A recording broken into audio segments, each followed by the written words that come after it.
சரி, அப்போது ரத்தம் ஏற்றுறாங்களே மேடம், அப்போ அதுக்கு பின்னாடி என்ன?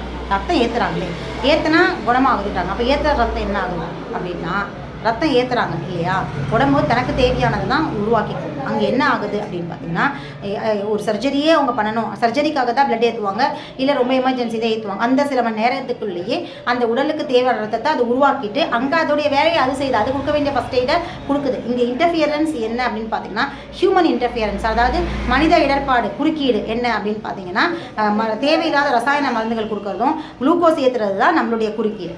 அப்போது என்ன ஆகுதுன்னா, அங்கே சீக்கிரமாக சரியாக வேண்டியது, அதாவது விபத்து காலங்களில் சீக்கிரம் சரியாக வேண்டியது என்ன ஆகுதுன்னா, மனித குறுக்கீடுனால டிஸ்டர்ப் ஆகுது. ஏன்னா அந்த இன்ஜெக்ஷன், மருந்து, மாத்திரை, குளுக்கோஸ் எல்லாம் இருக்கு இல்லையா, ஸோ அதெல்லாம் டைஜஸ்ட் பண்ணி, அந்த லிவரை டைஜஸ்ட் பண்ணி அதை வெளியேற்றுறது தான் பெரிய ப்ராசஸ்.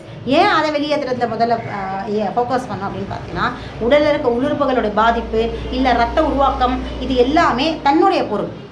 ஆனால் அந்நிய பொருள், வெளியிலேருந்து வர அந்நியர்கள் அப்படின்னா மருந்து, மாத்திரைகளும் குளுக்கோஸும் தான். அந்த சிகிச்சை முறை, ஆங்கில மருத்துவர் சிகிச்சை முறை.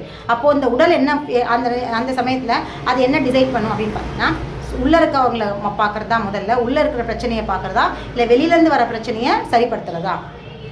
அப்போ இதுதான் பார்க்கும். நம்ம வீட்டு பிரச்சனையை நம்ம முதல்ல பார்ப்போமா, இல்லை வெளியிலேருந்து ஒரு புதுசாக முதல்ச்சி வர பிரச்சனையை நம்ம பார்ப்போமா, நம்ம குழந்தைய நம்ம பார்ப்போமா, நம்ம குழந்தைக்கு அடிபட்டிருக்கோம், இல்லை நம்ம குழந்தைக்கு ஏதோ பிரச்சனை, வெளியில் இருக்க ஒரு குழந்தைக்கு பிரச்சனைனா நம்ம யாரை முதல்ல பார்ப்போம்? வெளியில் இருக்க குழந்தைய முதல்ல பார்ப்போம். நம்ம குழந்தைய நம்ம எப்போ வேணால் பார்த்துக்கலாம், அதுக்கான பொறுப்புதாரி நம்ம தான். ஸோ நம்ம பொறுப்புன்றது போது நம்ம யாருக்கும் ஆன்சர் பண்ண வேண்டிய அவசியம் இல்லை. ஸோ நம்ம பார்த்துக்கலாம். ஆனால் வெளியில் இருக்கிறவங்க ஒரு குழந்தை அப்படின்னும்பொழுது அது நமக்கு ரொம்ப ரொம்ப பிரதானமான ஒரு விஷயமா தெரியும். முழு பொறுப்பு நம்மக்கிட்ட இருக்கும் இல்லையா. ஸோ அதை தான் முதல்ல ஃபோக்கஸ் பண்ணும். ஸோ அதே இடத்துல தான் இந்த உடல் என்ன செய்யும் அப்படின்னு பார்த்தீங்கன்னா, வெளியில் வர அந்நிய பொருளை முதல்ல பிரேக் பண்ணும், அதை வெளியேற்றதுக்கான முயற்சியை பண்ணும். ஸோ இங்கே டேமேஜ் ஆன விஷயங்களை என்னென்ன எலும்பு டேமேஜாக இருக்கோ, இல்லை எதை சதை கிழிஞ்சிருக்கு, தசை பிறண்டு இருக்குது, இல்லை மண்டையில் அடிபட்டிருக்கு, எப்படி வேணால் உடஞ்சிருக்கு, எந்த மாதிரியான பெரிய பிரச்சனையாக இருந்தாலும் அது எல்லாத்தையுமே ஒரு பக்கம் தள்ளி வச்சுட்டு வெளியிலேருந்து வர்ற மருந்துகளை ஃபோக்கஸ் பண்ணி அதை வெளியேற்றுறது தான் முதல்ல பார்க்கும். அதனால தான் இங்கே தானே சரியாகிற ப்ராசஸில் கொஞ்சம் டிலே ஆகுது. உடனே டாக்டர்ஸ் தான் இதெல்லாம் மருந்து கொடுத்ததா இருந்தால் சரியாச்சுன்னு அங்கே ப்ரொபகேட் பண்ணிக்கிறாங்க. ஆக்சுவலாக அது இல்லை பிரச்சனை.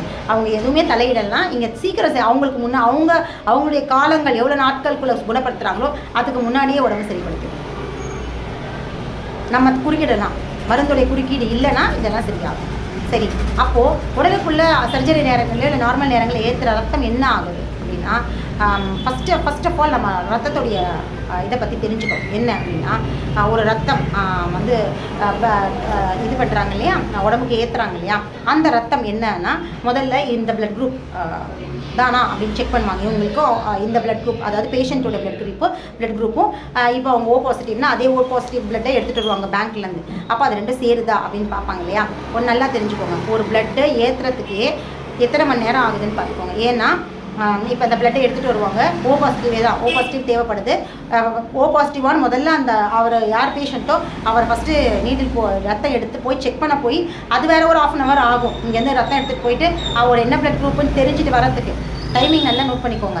அது ஏற்கனவே பல மணி நேரம் கழிச்சு தான் ஹாஸ்பிட்டலுக்குள்ளே வந்திருக்காரு. ஹாஸ்பிட்டலுக்குள்ளே வந்தவருக்கு நிறைய ரத்தம் தேவைன்றதும் டாக்டர் சொல்கிறாங்க. அவங்க சொல்கிறதுக்கு அப்புறம் இப்போ அப்பத்துலேருந்து பார்க்கலாம். அப்போது போய் பிளட்டை செக் பண்ணுறாங்க. செக் பண்ணதுக்கப்புறம் இந்த பிளட் குரூப் அப்படிங்கிறத இன்ஃபார்ம் பண்ணுறாங்க.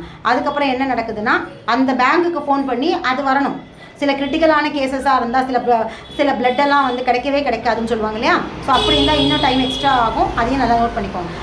அது அரை நாள், 1 நாள், 2 நாள் கூட ஆகலாம். ஸோ அது வரைக்கும் பேஷண்ட் இருந்து தான் இருக்காரு, ரத்தம் இல்லாமல் தெரிஞ்சுக்கோங்க. அப்போ உடம்பு எப்படி சர்வைவ் பண்ணுதுன்றதையும் கவனிங்க. ரத்தம் இல்லாமல் இவங்க தானே சொல்கிறாங்க ரத்தம் ஏற்றி ஆகணும், இல்லைன்னா செத்து போயிடுவாங்க.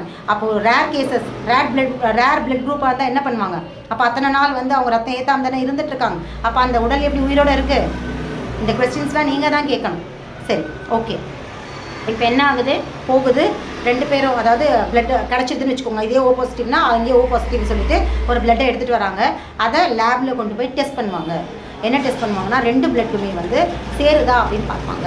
அப்போ அந்த 2 பிளட்டையும் ஸ்லைடில் வச்சு கலந்துட்டு 2 பேர் பேஷண்ட்டுடைய பிளட்டும் டோனரோட பிளட்டும் கலந்து ஸ்லைடில் வச்சு மைக்ரோஸ்கோப்பில் செக் பண்ணுவாங்க. என்ன செக் பண்ணுவாங்கன்னா பிளட் வந்து சண்டை போடாமல் இருக்கா, ஒன்றுக்கு ஒன்று சண்டை போட்டுக்குதா. ஏன்னா அப்படி சண்டை போட்டால் உடம்புக்குள்ளே அந்த பிளட் சண்டை போட்டுச்சு அப்படின்னா அதனால் பலவிதமான தொந்தரவுகள் அவங்களுக்கு ஏற்படும். ஒவ்வாமை சம்மந்தப்பட்ட தொந்தரவுகள், நிறைய கிரிட்டிக்கலான விஷயம். ஏன்னா உடம்புக்கே ஒத்து வராத பிளட்டை ஏற்றுனாங்கன்னா உள்ளுறுப்புகள் எல்லாமே கடுமையாக பாதிப்படையும் இல்லையா. எப்படி ஒத்துக்க முடியும்? நம்ம பிடிக்காத ஒருத்தர் வீட்டுக்குள்ளே வந்தாருன்னா நம்ம அவங்கள அக்செப்ட் பண்ணிப்போமா? பெரிய பிரளயமே வெடிப்போம். ஒவ்வொரு நிமிஷமும் சண்டை தானே வந்துட்டுருக்கோம். ஸோ உடம்புக்குள்ளே அந்த பிரச்சனை வரும்ன்றதுனால முன்னாடியே சேராத 2 பேரை வந்து அந்த உடம்புக்குள்ளே செலுத்த மாட்டாங்க. ஸோ இப்போ என்ன நடக்குது அப்படின்னா 2 பேருடைய பிளட்டையும் டெஸ்ட் பண்ணுவாங்க. அப்போது என்ன ஆகுதுன்னா அமைதியாக இருந்துச்சு, 2 பிளட்டும் கலந்ததுக்கப்புறம் அமைதியாக இருந்தால் அந்த பிளட் வந்து உள்ளே உடம்புக்குள்ளே ஏற்றுறதுக்கான பாசிபிலிட்டிஸ் இருக்குது, அது உகந்தது அப்படின்னு சொல்லலாம். இல்லை 2 சண்டை போட்டுக்குச்சு, ஒன்றுத்துக்கு ஒன்று சண்டை போட்டுச்சு, செல்ஸ் 2 செல்ஸ் அந்த பிளட்டில் கலந்துருக்க பிளட் செல்ஸ் வந்து சண்டை போட்டுச்சு அப்படின்னா அந்த பிளட்டை ஏற்ற மாட்டாங்க, வேற ஒருத்தர் பிளட்டை ட்ரை பண்ணுவாங்க. அப்போது சில நேரங்களில் ஒருத்தருடைய கேரக்டரை இப்போ தானே சொன்னேன், ஒருத்தருடைய கேரக்டரை பேஸ் பண்ணி தான் அவங்களுடைய எல்லா உறுப்புக்குமே ஒரு நெகக்கண் முதல் கொண்டு முடியை கூட சொல்லுவாங்க. பார்த்துருக்கீங்களா பெரியவங்க முடியை பார்த்து அட்டங்கா பிடாரி, அதான் முடி இப்படி பரட்டையாக இருக்கணும். இதெல்லாம் ஏன் பெரியவங்க சும்மா சொல்லலை, இது எல்லாமே நம்மளுடைய சித்தர்கள், வைத்தியர்கள், நம்ம பாரம்பரியமாக நம்ம மூதாதையர்கள் இது எல்லாத்தையுமே கணிச்சு வச்சது தான். உடலுடைய இயக்கங்கள், உடலுடைய உறுப்புகள், வெளிப்புற உறுப்புகளை வச்சு கணிச்சு தான் வந்து எல்லாத்தையுமே சொல்கிறாங்க.